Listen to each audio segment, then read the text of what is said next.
মই হিমন্ত বিশ্ব ডাঙৰীয়াৰ যিখিনি টেলেণ্ট, যিখিনি তেখেতৰ দক্ষতা, সেইখিনিক মই স্বীকাৰ কৰিছোঁ বা সেইখিনিক মই আন্তৰিকভাৱে সমৰ্থন জনাইছোঁ।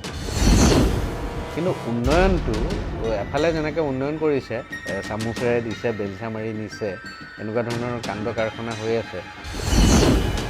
এফালে লোন লৈছে আৰু অন্যফালে আজি বোলে কেৰাচিন, পেট্ৰলৰ দাম বাঢ়িছে, কাইলৈ মদৰ দাম বাঢ়িছে, কাইলৈ কিবা বেলেগ ধৰণৰ গোটেই বস্তুবিলাকত ডেইলি নিতৌ বস্তুৰ দাম বাঢ়ি বাঢ়ি গৈ আছে। 5টা বছৰত যদি 1.5 লাখ দিয়ে মাত্ৰ, যদি 2 লাখকেও দিয়ে, আপুনি কেলকুলেশ্যন কৰক যে তেওঁক কিমান যুগ লাগিব অসমৰ নিবনুৱা সমস্যাটো সমাধান কৰিব। কলম বুলি কাকত পাব্লিছ হৈছিল আৰু যিখনক তেতিয়া মানুহে আলফাৰ মুখপত্ৰ বুলি সন্দেহ কৰিছিলে, এইখন আচলতে আলফাৰে মুখপত্ৰ বা আলফাৰে কাকত।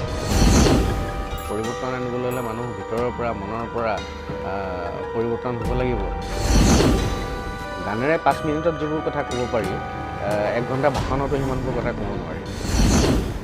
নমস্কাৰ, আপোনালোকে চাই আছে MN24 সতীৰ্থ ভৱৰ সৈতে মই কংকনজ্যোতি শৰ্মা আৰু এগৰাকী বিশেষ ব্যক্তিৰ লগত আজি আমি আপোনালোকৰ লগত কিছু চিনাকি পৰ্ব কৰোৱাৰ চেষ্টা কৰিম। বহু ক্ষেত্ৰত এইগৰাকী ব্যক্তিক অসমৰ বহু লোকে জানে। এগৰাকী সংবাদ কৰ্মী হিচাপে, এগৰাকী সাংস্কৃতিক কৰ্মী হিচাপে তেখেত বৰ্তমান সমগ্ৰ অসমতে পৰিচিত। লগতে তেওঁ পৰিচিত নৰ্থ ইষ্ট কিডনী কেয়াৰ ফাউণ্ডেশ্যনৰ সভাপতি হিচাপে। কিন্তু সকলোতকৈ ডাঙৰ কথা, এইজন ব্যক্তিৰ আছে এক সংগ্ৰামী ইতিহাসো, আৰু তেখেত হৈছে শিৱসাগৰ জিলাৰ আমগুৰিৰ জাজি জামুগুৰিৰ বাসিন্দা সোণমণি দত্ত। জাজি জামুগুৰিৰ সোণমণি দত্তই আজি অসমত কৰি আছে কেইবাটাও প্ৰকল্প, যিকেইটা প্ৰকল্প সাংস্কৃতিকভাৱে, সামাজিকভাৱে সকলোৰে লগত জীৱন, যৌৱন আৰু সংস্কৃতি ৰক্ষাৰ ক্ষেত্ৰত কাম কৰি আছে। সোণমণি দত্ত ডাঙৰীয়া, প্ৰথমে আপোনাক আমাৰ অনুষ্ঠানলৈ স্বাগতম জনাইছোঁ। নমস্কাৰ, সকলোকে মই স্বাগতম জনাইছোঁ। আপোনাৰ চেনেলৰ সকলোলৈ মই আন্তৰিক শ্ৰদ্ধা জনাইছোঁ। গাঁৱৰ সোণমণি হঠাৎ নাইকিয়া হ'ল, সেই সোণমণি উত্তৰ গুৱাহাটীত আৱিষ্কাৰ হ'ল। সেই মাজৰ সময়খিনি সোণমণি ক'ত আছিল? সেইটো এটা বৰ সাংঘাতিক ধৰণৰ ইতিহাস। আচলতে সেই সময়ত আমি মুকলিকেই কৈছোঁ যে সেই সময়ত আমাৰ আপাৰ আছাম, বিশেষকৈ শিৱসাগৰ, যোৰহাট, ডিব্ৰুগড়, তিনিচুকীয়া এনেকুৱা এই জেগাবিলাক তেতিয়া সাংঘাতিক ধৰণৰ আলফাৰ বিশেষভাৱে তাত প্ৰাদুৰ্ভাৱ আছিল, প্ৰভাৱ আছিল।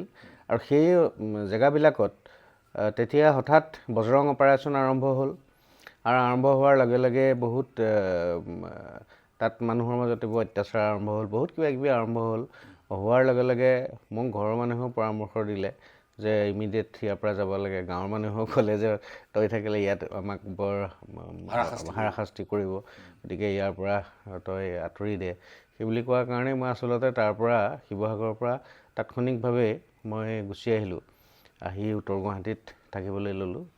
উত্তৰ গুৱাহাটীত যেতিয়া আপুনি আহিল, সেই সময়ত আপোনাৰ এটা নতুন যাত্ৰা আৰম্ভ হ'ল। মই মাজৰ যাত্ৰাখিনি নিশ্চয় সকলোৱে গম পাইছে যে তেখেত এসময়ত স্বাধীন অসমৰ সপোন লৈ পেলাই ঘৰৰ পৰা ওলাই গৈছিল।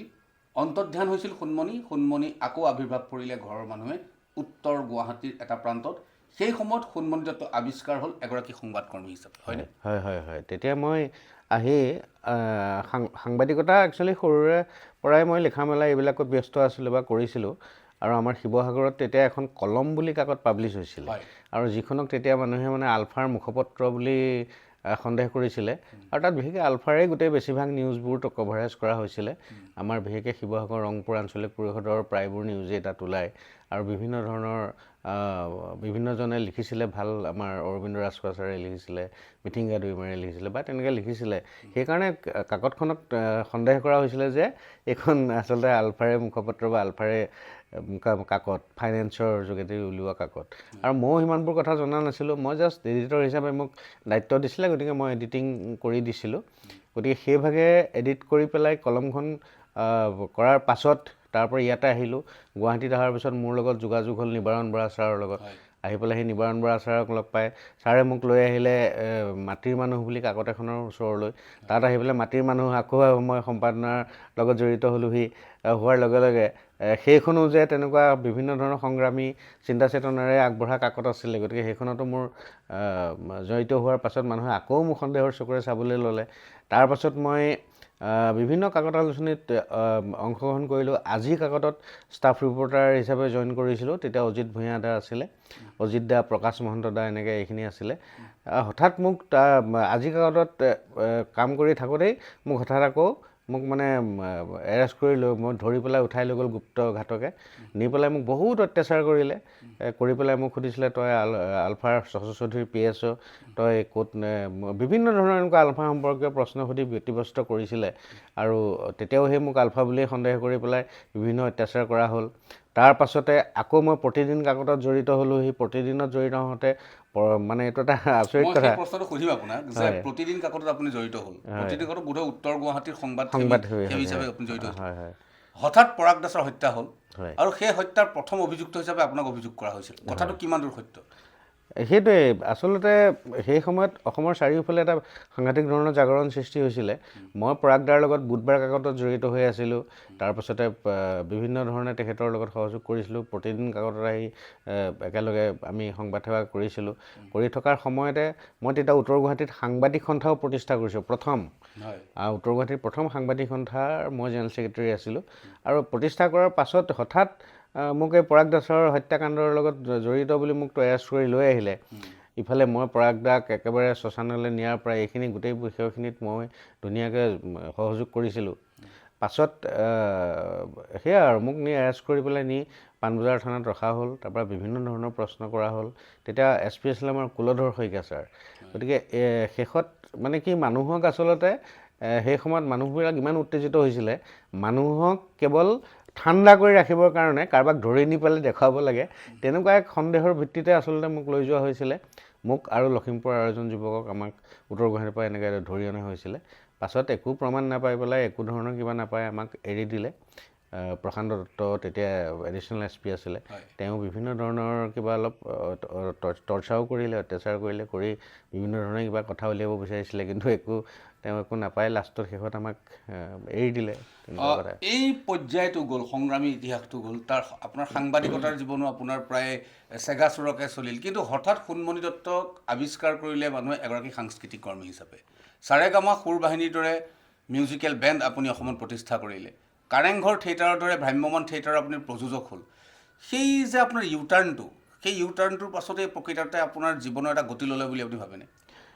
সেইটো হয়। মানে কথাটো হ'ল কি, মই পাছত অনুভৱ কৰিলোঁ যে আচলতে এতিয়া যিটো যুগ আহিল, টেকন'লজিৰ যুগ বা এনেকুৱা ধৰণৰ, আমি তেতিয়াই অনুভৱ কৰিছিলোঁ। গতিকে এতিয়া অকল সশস্ত্ৰ সংগ্ৰামৰ যোগেদি আচলতে মানুহক আমি কিবা পৰিৱৰ্তন দিব নোৱাৰোঁ। পৰিৱৰ্তন আনিবলৈ হ'লে মানুহ ভিতৰৰ পৰা, মনৰ পৰা পৰিৱৰ্তন হ'ব লাগিব। গতিকে সেইকাৰণে আমি গোটেই মানুহখিনিক মই চিন্তা চেতনা দিবৰ কাৰণে মই আচলতে ভাবিলোঁ যে আটাইতকৈ ভাল মাধ্যমটোৱে হৈছে সাংস্কৃতিক মাধ্যম। মই যিহেতু অলপ সংগীতৰ লগতো তেতিয়া জড়িত হৈ আছিলোঁ, গতিকে মই তেতিয়াই চিন্তা কৰি যে গানেৰে 5 মিনিটত যিবোৰ কথা ক'ব পাৰি, 1 ঘণ্টা ভাষণতো সিমানবোৰ কথা ক'ব নোৱাৰি। এটি গীতৰ কলি খুব জনপ্ৰিয় আপোনাৰ, হত্যা, হিংসা আৰু অপহৰণৰ এটি কলি আমাৰ শুনাব নেকি? কাৰণ আজি দেশত সেই গীতৰ কলিটি খুব প্ৰয়োজনীয় অনুভৱ কৰিছে অসমবাসী ৰাইজে।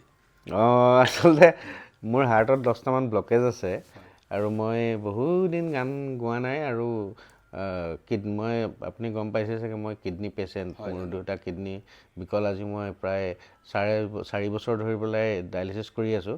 গতিকে মানে গান গাব নোৱাৰা হৈছোঁ। তথাপিতো আপুনি কৈছে, মই ট্ৰাইহে কৰিছোঁ দেই। মোৰ আগৰ সেই ভইচ একো নালাগে, মাত্ৰ তাৰ মাজত থকা মেছেজখিনি লাগে, উদাত্ত কণ্ঠটো নোহোৱা হ'ল। তথাপিতো মই ট্ৰাই কৰিছোঁ। হত্যা, হিংসাৰু অপহৰণৰ কাহানিনো পৰিব উৰ, দেশৰ মানুহক কাহানিনো বুলিব মোৰ, আহোয়া সাহেৰে দেশৰ দুৰ্দিনত শুনাবই লাগিব ঐক্য শান্তিৰ সুৰ। আপুনি যিটো অসুস্থ, প্ৰিয় দৰ্শক, এখেত যথেষ্ট অসুস্থ, তাৰ মাজতো সেই জাতীয় চেতনা জাতীয়তাবোধৰ তেখেতৰ যি আচলতে বাণী, সেই বাণী আপোনালোকক আমি দিবলৈ অলপ চেষ্টা কৰিছোঁ। আৰু কিছু ৰাজনৈতিক কথালৈ আহোঁ।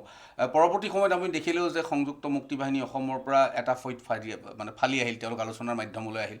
আলোচনাপন্থী আলফা যিসকল নেতাকৰ্মী আছিল তেখেতসকলৰ লগত আপোনাৰ এটা ভাল সম্পৰ্ক, সহিত সম্পৰ্ক আছে। এতিয়া যিহেতু আলফাই নাই, কিন্তু আকৌ দেখা গৈছে উজনিৰ কিছু কিছু স্থানত এতিয়াও কিন্তু পৰস্পৰপন্থী আলফাৰ কিছু অলপ হ'লেও দপদপনি আছে।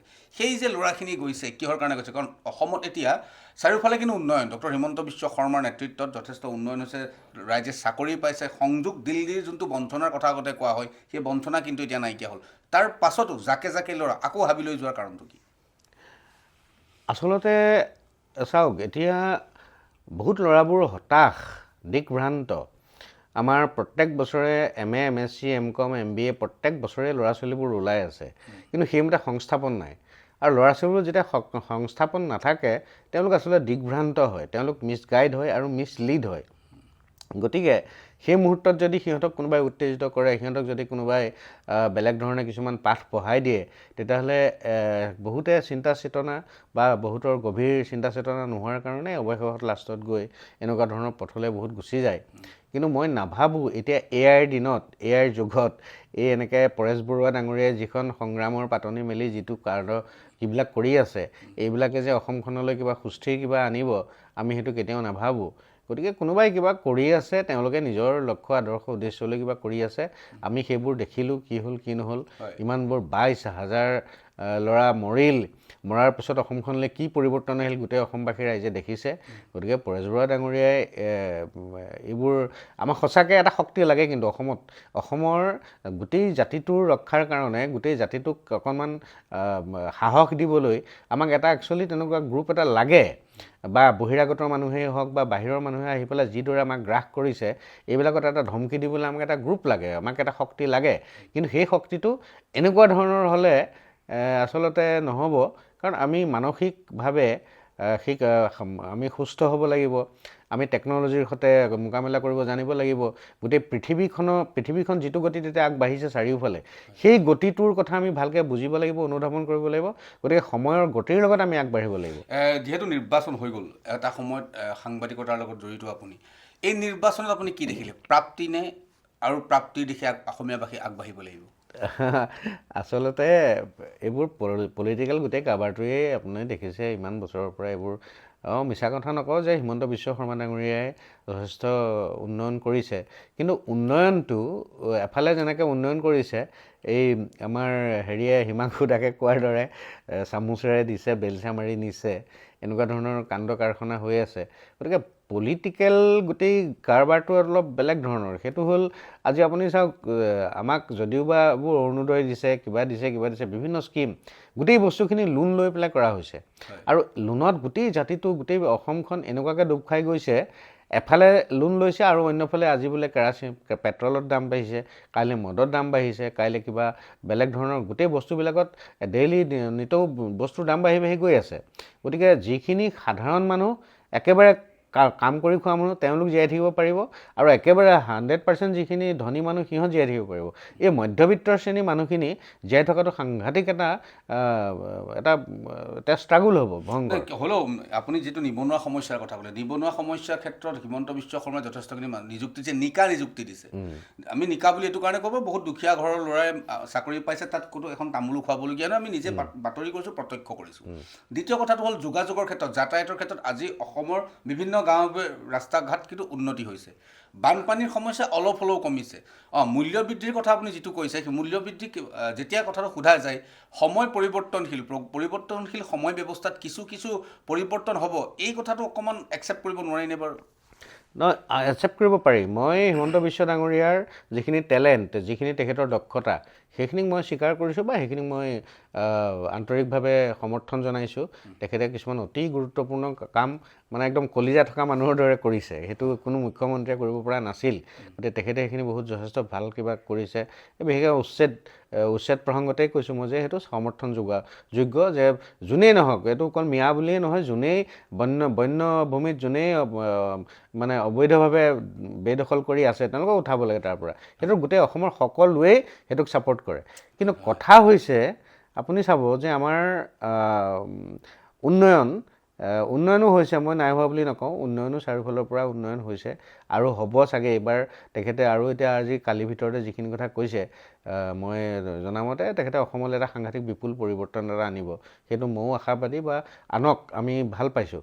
কিন্তু কথা হ'ল হয় নিবনুৱা সমস্যাটো তেখেতে চাওক মাত্ৰ 5 বছৰ কালত তেখেতে নিবনুৱাক দিছে 1.5 লাখ নিযুক্তি, কিন্তু সিদিনা এটা আমি সংবাদ পালোঁ যে 27 লাখ নিবনুৱা ইতিমধ্যে 27 লাখ নিবনুৱা এতিয়া অসমত ভিৰ কৰিছে, ৰেজিষ্টাৰ্ড হৈছে। গতিকে 27 লাখ নিবনুৱা যদি এবছৰত যদি তেওঁ 5টা বছৰত যদি 1.5 লাখ দিয়ে মাত্ৰ, যদি 2 লাখকেও দিয়ে আপুনি কেলকুলেশ্যন কৰক যে তেওঁক কিমান যুগ লাগিব অসমৰ নিবনুৱা সমস্যাটো সমাধান কৰিবলৈ। ধন্যবাদ। আৰু এয়া আছিল সোণমণি দত্ত আৰু তেখেতৰ লগত আমি পাতিলোঁ কিছু প্ৰাসংগিক কথা, যিহেতুকে এগৰাকী জাতীয়তাবাদী শিবিৰৰ এগৰাকী ব্যক্তি, বৰ্তমান অসুস্থ সোণমণি দত্তই এসময়ত গীতৰ মাধ্যমেৰে, এসময়ত সাংবাদিকতাৰে, এসময়ত আন পন্থাৰে জাতিক ভাল পোৱা এইজন ব্যক্তিৰ আশু আৰোগ্য আমি কামনা কৰিছোঁ। কেমেৰা পাৰ্চন ভৱৰ সৈতে মই কংকনজ্যোতি শৰ্মা, MN24 গুৱাহাটী।